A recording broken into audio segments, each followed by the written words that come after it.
ঝুঁকিপূর্ণ চট্টগ্রাম কক্সবাজার মহাসড়কে প্রতিনিয়ত ঘটছে প্রাণহানি। দুর্ঘটনাপ্রবণ এই সড়কটি ৬ লেনে উন্নীতকরণের দাবি উঠেছে। চট্টগ্রাম কক্সবাজার মহাসড়কের বাইপাসে অনুষ্ঠিত হচ্ছে মানববন্ধন সমাবেশ। সেখান থেকে বিস্তারিত জানাচ্ছেন কক্সবাজার প্রতিনিধি অর্পণ বড়ুয়া। যাচ্ছি তার কাছে। অর্পণ, চট্টগ্রাম কক্সবাজার মহাসড়ককে আমরা বলতে পারি যে একটি মৃত্যুকূপ। প্রতিনিয়ত কিন্তু আমরা সেখান থেকে নানা ধরনের দুর্ঘটনার খবর পাচ্ছি। আজ ৬ লেনে উন্নতিকরণের যে দাবিটি উঠেছে, সেখান থেকে যারা সমাবেশে যুক্ত আছেন তারা কি বলছেন?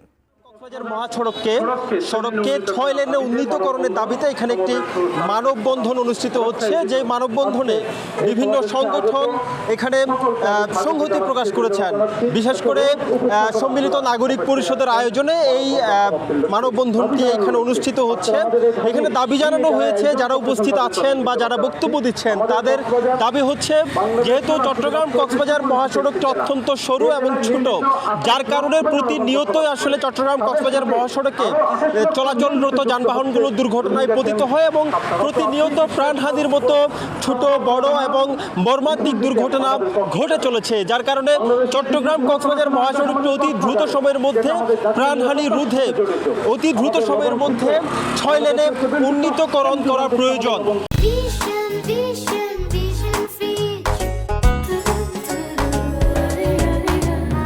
এবং আমরা একটু এই মুহূর্তে কথা বলতে চাবো এখানে যারা মানববন্ধন উপস্থিত হয়েছেন তাদের সাথে। আজকে আপনাদের দাবি কি? আমাদের দাবি হচ্ছে রামু কক্সবাজার লাইনকে ৬ লেন উন্নীতকরণ। পর্যটন নগরী কক্সবাজারের যাতায়াতের জন্য একমাত্র মাধ্যম, সড়ক পথে যাতায়াতের জন্য একমাত্র মাধ্যম চট্টগ্রাম কক্সবাজার মহাসড়ক। এই মহাসড়ককে ঘিরে কিন্তু অনেকগুলো গুরুত্বপূর্ণ স্থাপনা রয়েছে। এই গুরুত্বপূর্ণ স্থাপনাগুলো রাষ্ট্রীয় স্থাপনাও বটে। বিশেষ করে এখানে আর্মি ক্যান্টনমেন্ট রয়েছে, রামু সেনানিবাস সহ বিভিন্ন স্থাপনা রয়েছে। এই সড়কটি আসলে ৬ লেন উন্নীতকরণ করা হলে দুর্ঘটনা অনেকাংশে হ্রাস পাবে বলে মনে করছেন এখানে মানববন্ধনে অংশ নেয়া ব্যক্তিবর্গরা। কক্সবাজারের রামুর বাইপাস চট্টগ্রাম কক্সবাজার মহাসড়ক থেকে এটুকুই ছিল এখানকার সবশেষ।